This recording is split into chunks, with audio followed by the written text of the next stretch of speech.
মসজিদে খুঁজে পাওয়া যায় না। আপনার দ্বারা ইসলামের বিজয় হবে না। ইসলামী আন্দোলন যারা করবে তারা নামাজের সামনের কাতারে থাকবে। ইসলামী আন্দোলন যারা করবে মানুষের বিপদে মুসিবতে তারাই সর্বপ্রথম ছুটে যাবে। কষ্ট পাচ্ছেন? আপনি ইসলামী আন্দোলন করেন, আপনার বাড়িতে আপনার প্রতিবেশী আপনার উপরে সন্তুষ্ট না, আপনার ব্যাপারে দুনিয়ার অভিযোগ। রাগ করেন না, রাগ করেন না ভাই। আপনি সারা দেশে কোরআনের রাজ কায়েম করতে চাচ্ছেন, অথচ আপনার ছোট্ট বাড়িতে কোরআন নাই, আপনার 3.5 হাত বাড়িতে কোরআন নাই। আল্লাহ খেলাফত এমনি এমনি দেবে না। আবেগ দিয়ে ইসলাম চলে না, আবেগ দিয়ে ইসলাম চলে না। ইসলাম হলো প্র্যাকটিক্যাল ব্যাপার। রাগ করছেন আপনারা? ভাই আমার আল্লাহ বলছে খাঁটি মুমিন হতে হবে। আমার হাতের দ্বারা জবানের দ্বারা কোন মুসলমানের কষ্ট হবে না। আমার অন্তরে কোন তাওহীদবাদী মুসলিমের জন্য বিদেশ থাকবে না। হ্যাঁ ভাই, আমার অন্তরে বিদেশ থাকবে তাগুতের জন্য। যারা ইসলামের দুশমন, যারা রাসূলের দুশমন, তাদের সাথে আমার রূহানি সম্পর্ক থাকবে না, সামাজিক সম্পর্ক থাকবে। ভালো করে বোঝেন। কিন্তু কোন তাওহীদবাদী মুসলিমের জন্য সে আমার মাসলাকের হোক অথবা ভিন্ন মাসলাকের হোক, তার প্রতি আমার হৃদয়ে কোনো বিদেশ থাকবে না। কথা ভালো করে বোঝেন। আচ্ছা বলেন তো, আমাদের সম্পর্ক ঈমানের ভিত্তিতে না মাসলাকের ভিত্তিতে? তাহলে যারা তাগুতকে স্বীকার করেছে, যাদের ঈমানের ভিতরে শিরক নাই, কুফরি নাই, নেফাকি নাই, আপনি তাদেরকে দুশমন বানাতে পারবেন না। হ্যাঁ, যারা এই ভূখণ্ডে কোরআনের আইন প্রতিষ্ঠিত হোক এটা চাই না, যারা রাসূলুল্লাহর আন্দোলনের সরাসরি বিরোধিতা করে, আপনি তাদের প্রতি বিদেশ রাখবেন, কিন্তু তাহাজ্জুদের জায়নামাজে চোখের পানি ছেড়ে আল্লাহর কাছে তাদের হেদায়েতের জন্য দোয়া করবেন। রাসূলুল্লাহ ওমরের জন্য দোয়া করে নাই? আল্লাহ তুমি ওমরের এক ওমরকে আমাকে দাও। কষ্ট আছে কয়রা? আমরা সবাইকে সাথে নিয়ে এই দেশটাকে কোরআন দিয়ে সাজাতে চাই। বৈষম্য বিরোধী আন্দোলন হয়েছে, বৈষম্য তো দূরীভূত হবে তখন সাম্য, ন্যায়, ইনসাফে এই দেশটা পরিপূর্ণ হবে তখন, কোরআন বিজয়ী হবে যখন। এই যে হযরত ওমর খেলাফতের দায়িত্ব নেওয়ার পরে বললেন, ফুরাতের তীরে একটা মানুষ তো দূরে থাক, একটা কুকুর যদি না খেয়ে মারা যায়, আমি ওমরকে আল্লাহর আদালতে হিসাব দিতে হবে। পাহাড়ের চূড়ায় গম ছিটিয়ে দাও, গমের দানা ছিটিয়ে দাও, ওই পাখিগুলো, উড়ন্ত পাখিগুলো যেন আল্লাহর আদালতে অভিযোগ দায়ের করতে না পারে, ইসলামী রাষ্ট্রের সীমানায় কোন পাখিও যেন না খেয়ে মারা না যায়। হযরত ওমর বলছে, পাহাড়ের চূড়ায় চূড়ায় গমের দানা ছিটিয়ে দাও, ইসলামী রাষ্ট্রের সীমানায়, ওমরের রাষ্ট্রের সীমানায় যেন কোন পক্ষীগুলো না খেয়ে মারা না যায়। সুবহানাল্লাহ বলবেন না? এমন রাষ্ট্র দেখতে চান না? তাহলে কোরআনকে বিজয়ী করার জন্য জান আর মাল দিয়ে সংগ্রাম করা লাগবে। কথা কার? মুজাহিদুনা ফি সাবিলিল্লাহ, আল্লাহর পথে জিহাদ করতে হবে, বি আমওয়ালিকুম ওয়া আনফুসিকুম, জান আর মাল দিয়ে। কথা কার? আল্লাহ দ্বীনের পথে সংগ্রাম হবে কিসের জন্য? আল্লাহ দ্বীন বিজয়ী করার জন্য। আল্লাহ দ্বীন বিজয়ী করার মানে কি? আল্লাহ দ্বীন বিজয়ী করার মানে হলো কোরআন বিজয়ী করা। কোরআন বিজয়ী করার মানে হলো সকল আইনের উপরে আল্লাহর কোরআনের আইন প্রতিষ্ঠা করা।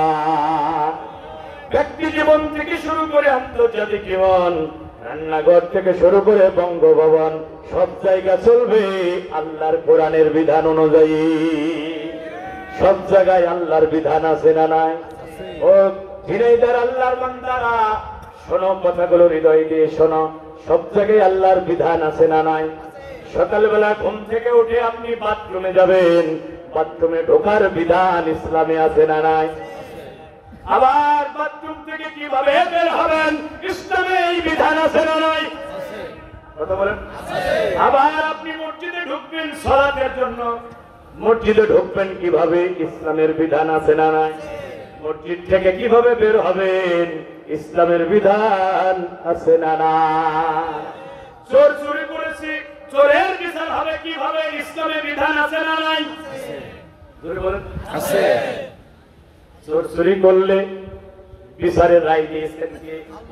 কোরআনুল কারিমে আল্লাহ বলেন 5 নম্বর সূরা 38 নম্বর আয়াত, ওয়াসারিকু ওয়াসারিকাতু ফাকতাউ আইদিয়াহুমা জাযাআম বিমা কাসাবা নাকালাম মিনাল্লাহ।